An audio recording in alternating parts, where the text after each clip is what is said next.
ভেবে দেখলাম আমার বড় দুঃখ লাগে ভাই আমার, মাথায় টুপি রেখা মুখে দাঁড়িয়ে রেখে আল্লাহ রসুলের সুন্নত রেখা কিভাবে গান বাজনার দাওয়াত দিতেছেন ভাই।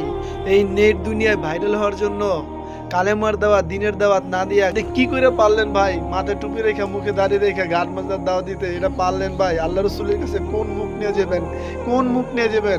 আল্লাহ রসুলের সুন্নত রাখলেন, মুখে দাঁড়িয়ে রাখলেন, আর গান বাজনার দাওয়াত দিতেছেন ভাই। ফিরে আসুন ভাই, আল্লাহর দিকে ফিরে আসুন ভাই। আপনি লাখ লাখ কোটি কোটি টাকা কামায় যদি যান আর এই দুনিয়ার বুকে এই টাকা পয়সায় থুয়ে যেতে হবে ভাই, কিচ্ছু নিতে পারবেন না।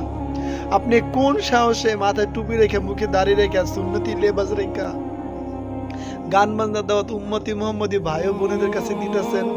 আপনার কি একটু বুকটা কাঁপে না? কাল হাসরের ময়দানে যদি আল্লাহ রসুল বলে দুনিয়া থেকে আমার সুন্নতের উপর আমল করে আবার গান বাজনা করছো, আমি নিজে আপনার আইডিতে ঢুকে দেখছি আপনি একবারও কালেমার দাওয়াত দিনের দাওয়াত দেন না, শুধু গান বাজনা গান বাজনা। এই ভূত আপনার কান্দে ধরছে, আপনাকে জাহান্নামে ফালাইবে।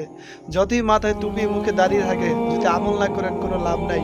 আপনি নফসের দোকে পড়ছেন, শয়তানের দোকে পড়ছেন। এখনো সময় আছে, ফিরে আসুন ভাই, তোবা কাটুন, আল্লাহর কালেমার দাওয়াত দিন, দিনের দাওয়াত দিন। আপনি এইগুলো করতেছেন, এগুলো আপনার মানায় না ভাই। এগুলো সাধারণ মানুষের কাজ, যারা আল্লাহমুখী না দুনিয়ামুখী ভাই। আল্লাহর দিনের জন্য, দিনের মহব্বতে আপনি যদি আমাকে দেখেন ভাই, আপনার পায়ে ধরি ভাই, আপনার হাতে ধরি ভাই, এই গান বাজার দাওয়াত আর একবারও দেন না। কালেমার দাওয়াত দেন, দিনের দাওয়াত দেন, আল্লাহ দেখতেছে ভাই।